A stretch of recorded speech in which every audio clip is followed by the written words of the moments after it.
Hello students, आज हम class 9 के एक बहुत ही इम्पॉर्टेंट टॉपिक को लेकर आए हैं जिस पर बच्चों को अक्सर कन्फ्यूज़न होती है और वो कहीं ना कहीं क्लास में इस चीज़ पर कन्फ्यूज ही रहते हैं और गलत ढंग से इस क्वेश्चन को लगाते हैं या अप्लाई करते हैं। आज हम इस क्वेश्चन का एक बहुत सिस्टमेटिक तरीका बच्चों को समझाने आया हूँ इस वीडियो को लेकर के। वो है कि अपरिमेय संख्याओं को संख्या रेखा पर प्रदर्शित करना। जैसे √3 एक संख्या है, इसको अपरिमेय संख्या है, इसे हम संख्या रेखा पर कैसे प्रदर्शित करें। तो इसका बहुत ही अच्छा सा मैं शॉर्ट तरीका लेकर आया हूँ जो कि बहुत शॉर्ट भी होगा और सिस्टमेटिक भी होगा बच्चों को समझने के लायक। हमें जैसे √3 अगर प्रदर्शित करना है तो हम सबसे पहले एक लाइन खींचेंगे, उस लाइन का नाम होगा AB, ठीक है। और इस लाइन की लेंथ को हम लोग रख देंगे 3, जिसे हमें संख्या रेखा पर दिखाना है, तो उसे हम लोग मान लेंगे 3। फिर क्या करते हैं, B से हम लोग एक पॉइंट आगे बढ़ते हैं और एक नया पॉइंट चूज़ करते हैं जिसकी लेंथ होगी 1 यूनिट, ठीक है, BC। अब इस AC को एक पूरी लाइन सपोज करके हम लोग इसका कोई मिडिल का पॉइंट ले लेते हैं O, और इसको सेंटर सपोज करके हम लोग एक हाफ सर्किल क्रिएट करते हैं A से लेकर के C तक। एक इस तरह से हमने हाफ सर्किल क्रिएट कर लिया, ठीक है स्टूडेंट्स, हाफ सर्किल हमने क्रिएट कर लिया। फिर B से एकदम सीधी खींचती हुई रेखा, परपेंडिकुलर जाती हुई एक रेखा हम लोग मिलाते हैं इस सर्किल को, जहाँ पे जाकर टच करती है उसे एक नया नाम दे देते हैं P। अब O को P से अगर डायरेक्टली मिलाएं तो ये रेखा बन गई OP। अब यहाँ पर ये 90 डिग्री करेगा। अब अगर इसको मैं ए नाम दे देता हूँ O, ये B और ये P, तो चित्र में त्रिभुज OBP एक समकोण त्रिभुज है, समकोण त्रिभुज है। अब इस समकोण त्रिभुज में हमें 3 चीज़ें निकालनी है। एक निकालना है OP, एक निकालना है PB और एक निकालना है हमें OB। ये तीनों पॉइंट्स हमें निकालने हैं।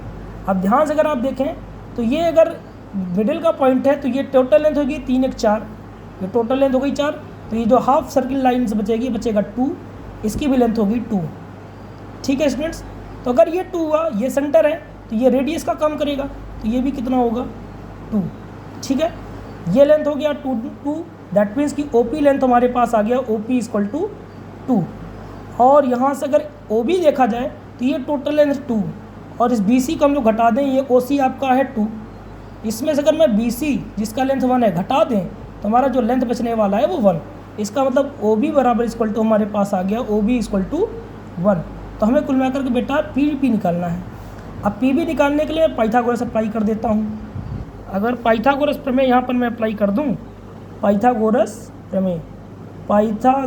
प्रमेय, अगर यहाँ से मैं पाइथागोरस प्रमेय लगा देता हूँ तो पाइथागोरस प्रमेय से जो PB होगा ये लंब का काम करेगा। तो PB² = OP² - OB²। OP के स्थान पर हम रख देंगे 2 का स्क्वायर, माइनस OB के स्थान पर देंगे 1, 2 2 = 4 -1 1 = 1 = 3। दिस इम्प्लाइज दैट PB की जो लेंथ आ गई, ये स्क्वायर जहाँ सटेगा तो यहाँ बच जाएगा √3। PB = √3, दैट मीन्स ये लेंथ जो है √3 के बराबर है। तो इस लेंथ को जब मैं हॉरिजॉन्टली गिराता हूँ, हॉरिजॉन्टली जब मैं इसको इंक्लाइन करता हूँ एक्स एक्सिस पर, तो ये लेंथ जहाँ पर जाकर के गिरती है, ये लेंथ जहाँ पर जाकर के गिरेगी वही पॉइंट अपने आप में उस √x यानी उस √3 को प्रदर्शित करता है। तो ये बेटा सबसे इम्पॉर्टेंट और स्मार्ट सा तरीका था जिसके थ्रू आप ये प्रदर्शित कर सकते हैं कि रूट वाली संख्याओं को कैसे संख्या रेखा पर प्रदर्शित किया जाए। एक बार मैं फिर से पूरे सिस्टम के पूरे नियम को समराइज कर देता हूँ। सबसे पहले हम लोग एक लेंथ लेते हैं। अगर √3 प्रदर्शित करना है तो 3 लेंथ की, अगर √5 प्रदर्शित करना होता तो 5 लेंथ का, जितने भी लेंथ का हमें प्रदर्शित करना होगा एक लेंथ हम लोग ले लेंगे। अगर हमें √3 प्रदर्शित करना है तो हम लोग एक लेंथ ले लेते हैं AB, जिसकी लंबाई होगी 3।